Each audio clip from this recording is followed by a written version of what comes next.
welcome to Inside Politics. My name is Anastasia Lavrina and now I'm joined by a very distinguished guest. Here with me is Mr. Wu Hongbo, who was a special representative of the Chinese government on European affairs in the time between 2019 and 2025.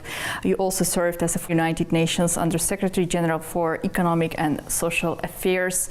So, Mr. Hongbo, welcome to Inside Politics. It's indeed a great pleasure to have you here with us today. Well, thank you very much for the warm welcoming words. This is the fourth time I came here, the beautiful country, for a visit to attend the forum.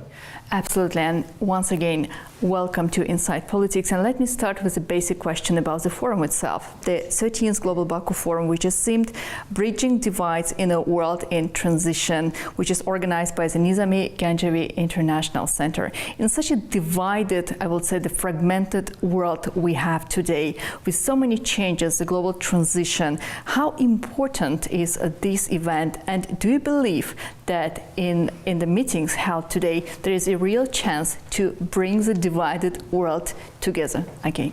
Well, this is a very interesting and a very important question. I think the people all over the world, the international community, have been thinking what is happening to our real world and where's the way forward. There are a lot of things taking place unexpected, be the traditional danger to the security like wars, military conflicts, and also non-traditional hazards like the famine, climate change, negative effects, and so on. So people have been thinking very seriously, how could we improve the global governance? This global forum comes at the very moment I would say it's necessary and timely. The heads of states, heads of governments, and many important and distinguished guests gathered together here in this beautiful city, Baku, and we are discussing and to share our views on this issue. You cannot take concrete actions from one forum itself.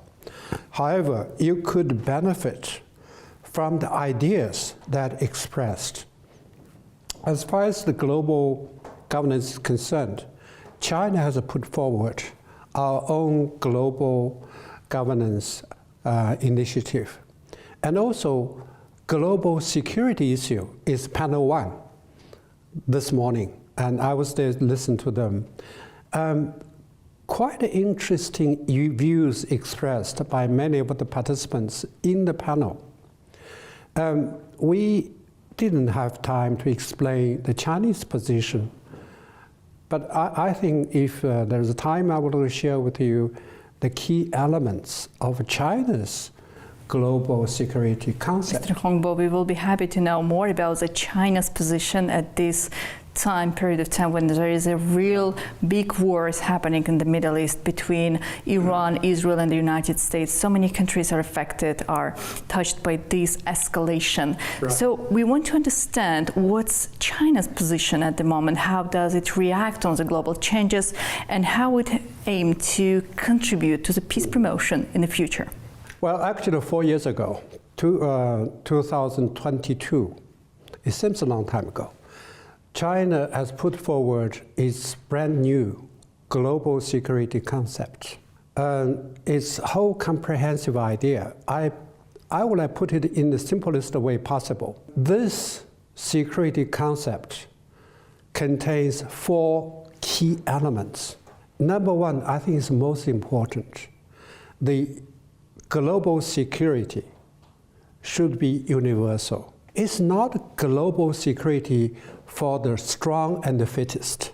It is for everyone, each and every country in the world. The reason why we put forward this idea, because you see, some countries in the international community, they will seek absolute security for themselves. The end results, they have put some other countries, weak and small, into very dangerous position. If you go back to the recent history, That is the root cause of regional or world war. If some of the countries feel fantastic, we're safe, we're strong, and others feel, my goodness, we are weak, we'll be invaded at any time by the stronger countries. So the Chinese concept is, let's have security for everybody. Global security is for every country, for each person in the world, not for small countries, not for big countries, not for countries, group countries. Mr. Hongbo, one additional question in continuation to what you have just said. The global security for each and everyone, for each country, it means we do have United Nations, where you also served for so many years and you know from the inside how this structure works. But there were some complaints about the work of this organization because of inability to resolve the conflicts in different parts of the world, including the conflict which we had in the region between Azerbaijan and Armenia, despite the fact we had 4 United Nations Security Council resolutions passed in 1993. That's why so many experts and so many even the policymakers were saying that there is a real necessity to reform this organization. Just recently, American leader Donald Trump came up with a proposal to establish a new organization, international organization, which is called Board of Peace. China didn't join this initiative, and so it will be nice to understand if we need the global concept, global security universally, then what does it mean? The reforms needed within this organization or any other structure to be formed to deal with each and every one? That comes to the second feature of the Chinese global security concept. That is cooperation. It is our firm position. Whenever there is a threat or potential threat to national or global security, what you need is not a military force, like the United States and Israel have been doing to Iran, but we need peaceful negotiations, trying to find a political solution and settlement to the potential danger through existing organizations like the United Nations, in accordance with the UN Charter and international laws and regulations. Talking about the new mechanism has been put in place by President Donald Trump, I don't think the United States of America has a long-term thinking about this. So that's why many of the important world players, they step away from that Board of Peace, as you mentioned. I think China and many other countries, including European Union, they have firm views that the United Nations is the only intergovernmental platform that could do the job, not any other newly established organizations. And 2 other features I would like to mention. One is comprehensive. When we talk about global security or global peace, we normally thinking about the traditional things like wars, the military conflicts. It's a really rather narrowed concept. Nowadays, we have to be more inclusive, to include things like floods, famine, and also the negative effects produced by climate change, and the potential danger that might be brought in place in the society by the development of AI and digital technology. So by that we mean inclusive and comprehensive. Last but not least, the global security has to be sustainable. If you read the United Nations Agenda for 2030, sustainability is highly frequent mentioned word. In that document, it says, without development, the security cannot last long. Without security, development cannot take place. It's intertwined. That's why we say when we talk about discussing the global security, we have to link that closely with economic development. So from here, a very interesting question appears of cooperation between Azerbaijan and China. I guess that's a very good sample where two countries are concentrated on economic trade relations, cooperation in the transport sphere, development of the transport links, and also mutually beneficial partnership. And here we come to the Belt and Road Initiative of a very progressive project initiated by President Xi Jinping in 2013, and the Middle Corridor, which is indeed a very important part of the Belt and Road Initiative. And here it's also security, economy, and trade, which is linking China, Central Asia, South Caucasus, Europe. And since just, I would say, within the last months, we already discussed a new part of this corridor, which is titled Zangezur Corridor, to pass through Armenia, then Nakhchivan Autonomous Republic of the Republic of Azerbaijan, and further to Turkey. Meaning that that's a global project. But how do you think it can benefit not only our two countries, but the regions itself from the security and economic perspectives? Well, perhaps you are aware that my president put forward his famous concept of a community, trying to build a community of a shared future for the human beings, for mankind. Some people say, hey, that's just empty words. It's a hollow concept. It is not, because that concept has been put into practice by using Belt and Road Initiative. What has happened to the Chinese project?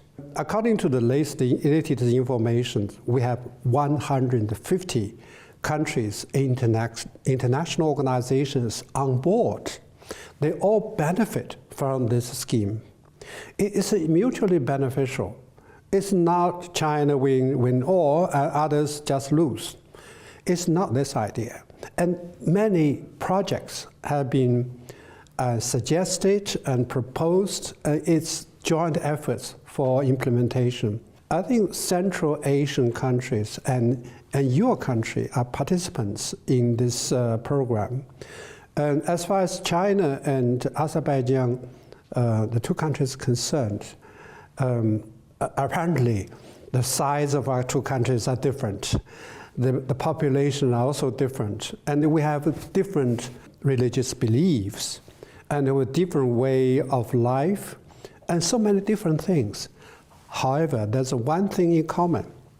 The two countries work together closely, and to do this for the benefit for both Azerbaijanis and the Chinese.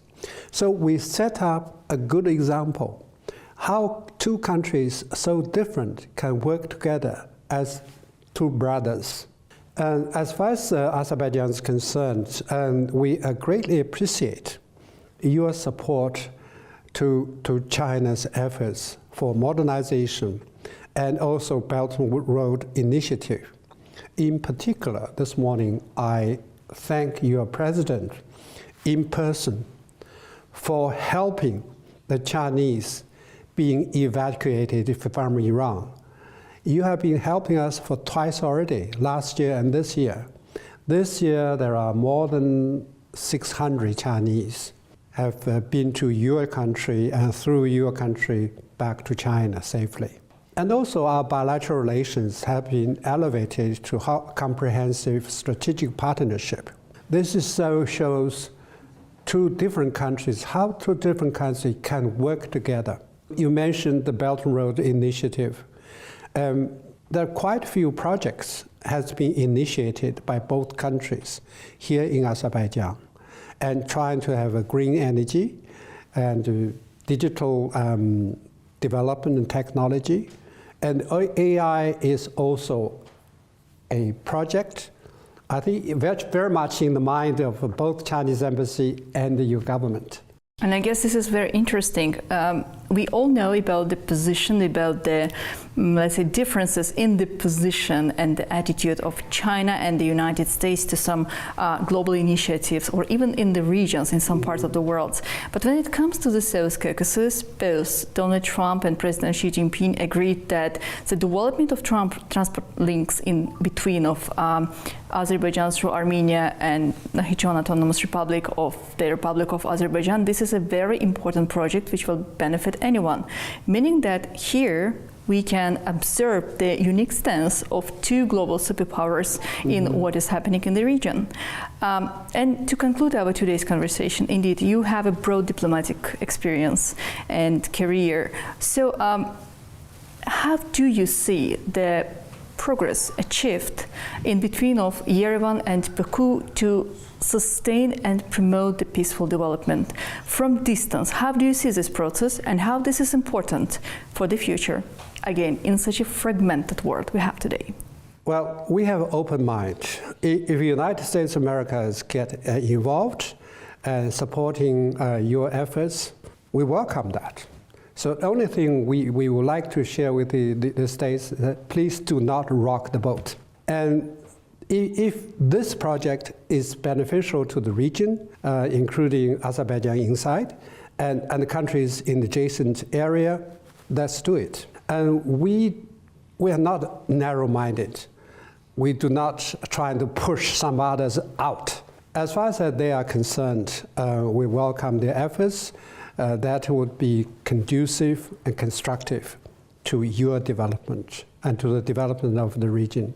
And we see Azerbaijan as an important factor and a force for stabilization.